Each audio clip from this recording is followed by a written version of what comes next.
Hi, this is Robert Clinky-Beard with the Commercial Landscaper Podcast. Really excited to spend the next 30 minutes with you and really find out what ways in which we can improve your business. If you go away with 1-2 improvements to your business on a weekly basis, that makes significant progress over the year. We really hope you enjoy the shows. I encourage you to like and share with your friends, your network, your family members. Based on my book, The Ironman Mindset for Entrepreneurs, I want to pull out some type of content, some type of nugget every single week, meeting a guest, and that helps you develop your business and become more profitable. So check out the Wilson 360 website, look at some of the coaching programs, look at some of the training courses, click on those links, figure out how can we help you. We have now 14 people on the team that can come and help your business. So cheers everyone. Have an awesome day.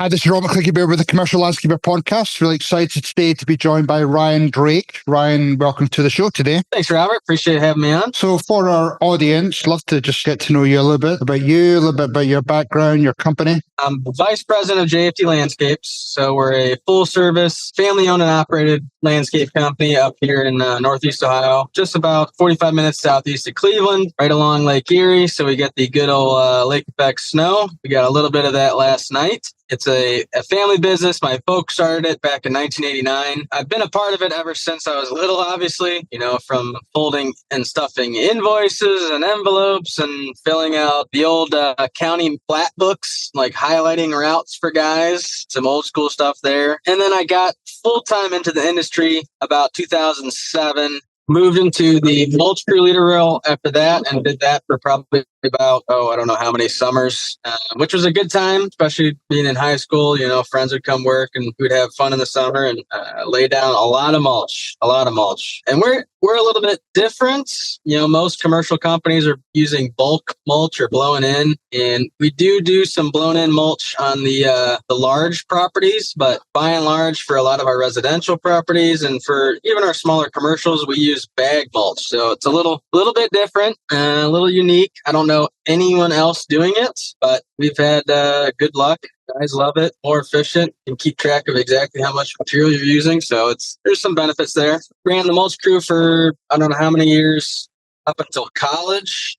Once I got into college, worked for a large national company doing commercial grounds for them, as I needed for the business management degree at John Carroll. I needed a internship with the company, and JFD did not have an intern program, so the larger national company did. I went and worked for them for a summer, enjoyed it, kind of split time between their east side and west side branches here, and then I ended up working there full time after I graduated. And then it was probably towards the end of that initial season working full time for them where I really kind of saw the light, realized I really was not built for working for like a large national company. I kind of wanted to live and die by my own sword. So if I screwed up, it's my fault. And if I'm successful, then I played a small role. Most of it is, like we're going to talk about, is based on the team. They're the ones out there producing and making it happen. I tell that to clients too, because they'll send an email or a phone call like, hey, your crew did a nice job, or you guys did a great job, whatever. And it's just like, hey, I'm really just a facilitator. They're the ones that are actually doing it and producing that high quality work, not me. But I appreciate the compliments and always pass it along to the crews. In 2014, that's when I came on full time with JFD. At the end of that season, worked in the field still, probably for the next 3-4 years, doing various things, doing like FERT tech, irrigation stuff, odds and ends, mechanical work, snow, obviously, a whole gamut of things. And then so it probably took about 3-4 years there, and then I got into the account management side, and then did that for a few years, and then now I've been pretty much. I handle all the recurring revenue, so the operations, sales side, along with our other account manager that helps me on the sales side. And then my father, Joe, still runs the construction, design, build side of the business.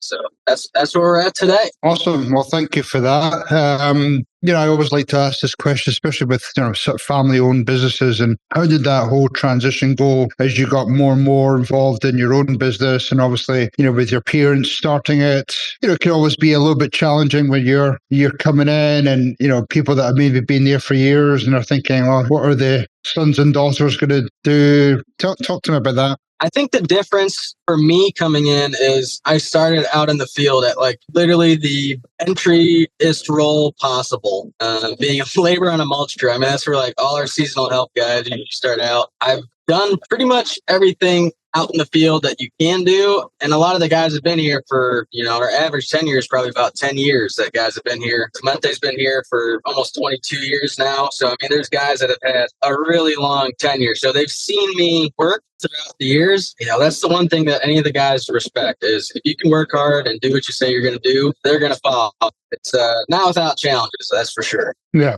How does that, that switches nicely into, you're obviously managing your own division. I'm assuming hiring and firing your own people and your own team members. Yeah, what does it look like in terms of, obviously trying to recruit the right people? So just making that right hire. And then, I think one of the biggest things I see missing in a lot of companies is that onboarding. Talk to me about how you've made your mark, certainly in your division.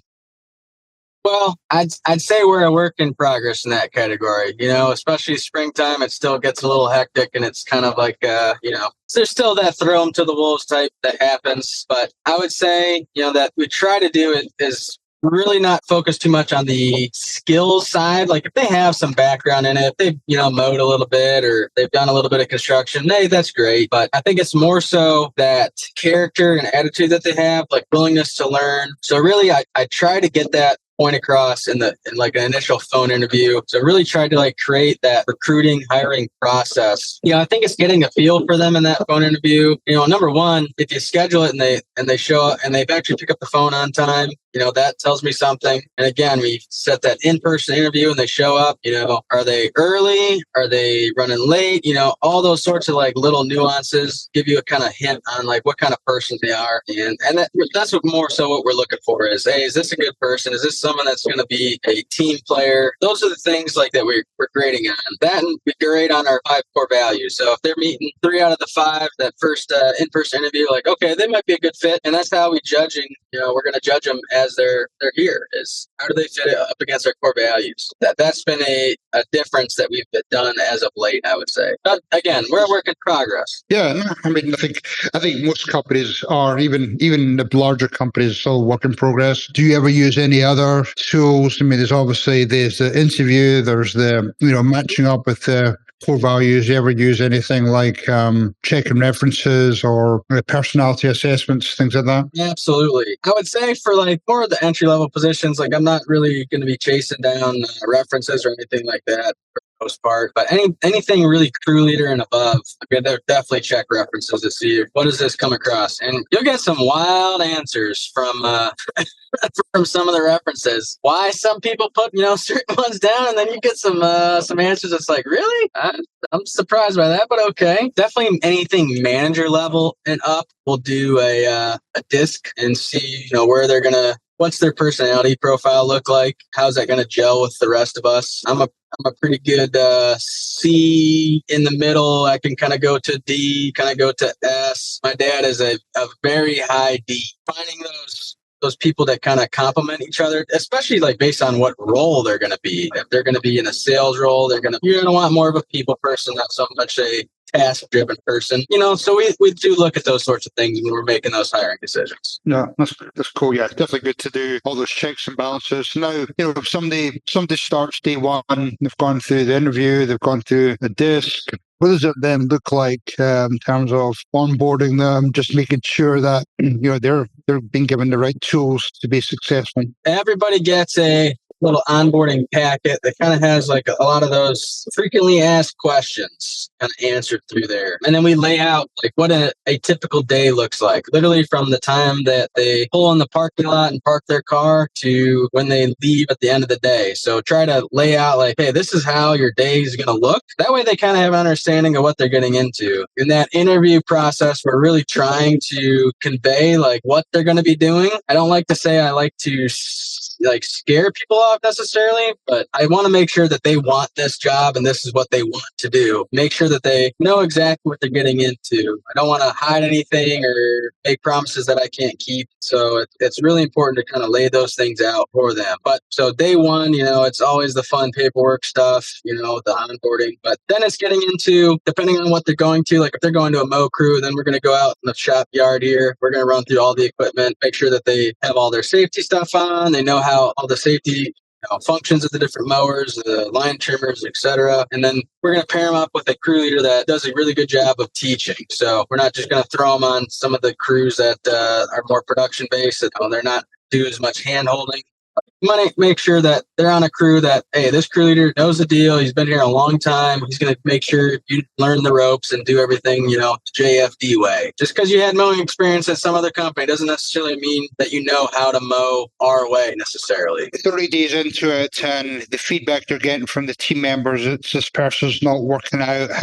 What does it then look like? Are you going in and doing some more training, developing of that employee? Or are you cutting quickly? Where does the core values piece play into that? Because core values is obviously not only to help recruit people, but also, potentially can help firing people. I like to get both sides of the story because, especially if they're on maybe one of the harder driving crews, some guys' expectations might be a little different than reality sometimes. So I want to hear things from both sides. Obviously, I'm going to lean towards taking our long tenured employees' opinions a lot stronger than the guy that just showed up, a month ago. But I want to hear both sides. I want to see what exactly is going on. We'll do some observations on site and we do a lot of checking in too. So when that person starts on board, we're checking in that first day at the end of the day. Hey, how's it going? How did everything go? You got any questions, concerns, whatever? We're checking in at the end of the week and then we're popping in and out on that crew. We want to make sure that, number one, they're being safe. The crew leader's taking care of them. We're making sure that things are getting done correctly as well. We're doing a lot of observations too, just to make sure everything is moving along as it should. But if we're having issues, bad apple will ruin a whole bunch. So if they're being more of a me player, not necessarily a we player, then we have no issue doing some addition by subtraction. Most of the time, the crews are very happy by that. In terms of existing employees who maybe been there for a while, there's different ways of measuring rather than just gut feeling or from hearing from others. But you could have a senior employee who's maybe being measured by gross margin percentage if they're hitting the mark. So maybe it's revenue they're generating or some other big macro metric or KPI. But at the field level, it could be just down to managing hours, or maybe it's safety records, safety compliance. What type of things do you have, again, to help measure your team? Not only to see if they're going to stay with you, but that might influence bonuses and things like that. Our big focus is budget versus actual man hours. Especially the landscaping industry, it is pretty much a labor game. If you use a little bit extra mulch, a little bit extra topsoil, it's probably not going to make or break the job. But you use, 10 more hours than you're supposed to, or even less. Even if you go the other direction too, if you use, 10 less hours than you're supposed to, we're looking at all those sorts of things. So especially for the maintenance side of things, the budget versus actual man hours are getting posted in our meeting room. So every morning when the guys are walking through, they see how they did the day before and the week before. So everybody knows you're in the black, you're doing good, in terms of efficiency numbers. And if you're in the red, we got some work to do. But that's the biggest thing that we look at is budget versus actual man hours. That's the main driver. No, that's it. Yeah, that's one of the keys there in terms of hours, in terms of costs. One of the things you talked about was, retaining your team. What are some of the unique ways that you keep your employees around? I think you mentioned you keep some people around for 10 plus years. Is there something you do a little bit differently that keep those employees engaged, keeps them around? I think a couple things. I think number one, if they are coming to us with a need or a question, we make sure we take care of them. If we say that we're going to do something, we're going to do it. So if we tell them, yes, we're going to get you a new zero turn this year, we're going to get a new zero turn this year. Everybody wants new stuff all the time. So, you take some of that stuff with a grain of salt, of course. But I think that's one thing, just do what you say you're going to do. And I think the other thing, too, that makes us unique is we don't lay anybody off in the wintertime. So we keep everybody working all year round. We understand the bill collectors, they want their bills, 12 months out of the year. You don't get to take the winters off. We find, unique ways to keep guys working. Obviously, in Northeast Ohio, we got a lot of snow. Not so much in years of the last few years, especially. But, we keep them busy doing snow work. But we do a whole bunch of stuff in the wintertime, odds and ends. There's always a ton of equipment to get ready and serviced up, ready for the next season. So keep busy that way, too. But I think the little appreciation stuff, we have our morning huddles. So if if myself or any of the other managers, see somebody either being a good example of a core value, or we get a compliment from a client, the guys will send me photos of this lawn they just striped out. The summer annuals are in full bloom. Maybe the crab apples are in full bloom. Nice photos. We'll walk around. We'll show everybody. We want guys to take pride in the work. So I think little things like that. We do, one of the things we do is a Halloween pumpkin carving contest, and the guys absolutely love it. And the stuff that they come out, you can check them out on our Instagram page. I mean, the stuff that they come up with is wild, and it's like little fun things like that. I mean, Tomas has won it like 4 out of the last 6 years somehow.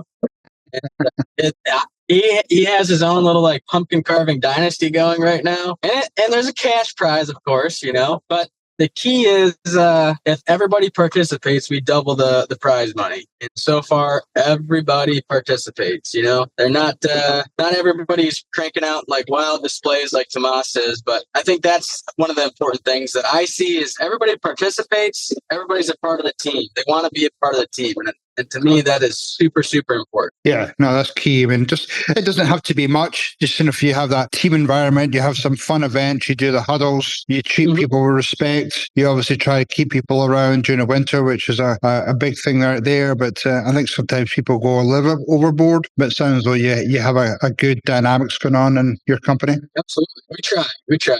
Again, work in progress. Yep, sure. How as we wrap up here, what's the best way for people maybe just to reach out to you directly if they want to maybe find out some of your creative ways of keeping people around? Maybe they want to learn about your pumpkin carving competition. Maybe want to introduce that to their company. So, what's the best way for them to reach out? Email is probably the best way. It's just ryan.drake@jfdlandscapes.com. Shoot me an email, and I'm happy to answer whatever questions people have. That's awesome. Ryan, really appreciate your time today. I appreciate, I know you're a busy guy, but thanks for sharing some of your insights and the ways you keep people employed and how you recruit people. So nice job, and hopefully that continues. Yeah, absolutely. You and me both. I hope that continues too. Cool. Okay. Well, have a great day. Thank you very much, Ryan. Take care. Thanks, Robert. Appreciate it. Cheers. Hopefully that was pure dead brilliant for you today. We've got some great Ironman mindset takeaways for your business and for your leadership role. This is Robert Klinkenbeard, the Commercial Landscaper Podcast. Check us out on all the different podcast channels. Check us out on YouTube, share. Also check out our website, thecommerciallandscaper.com or wilson360.com. Check out some of the digital courses. Check out the book, The Ironman Mindset for Entrepreneurs. We want to make sure we have a pure, dead, brilliant day. Cheers, everyone.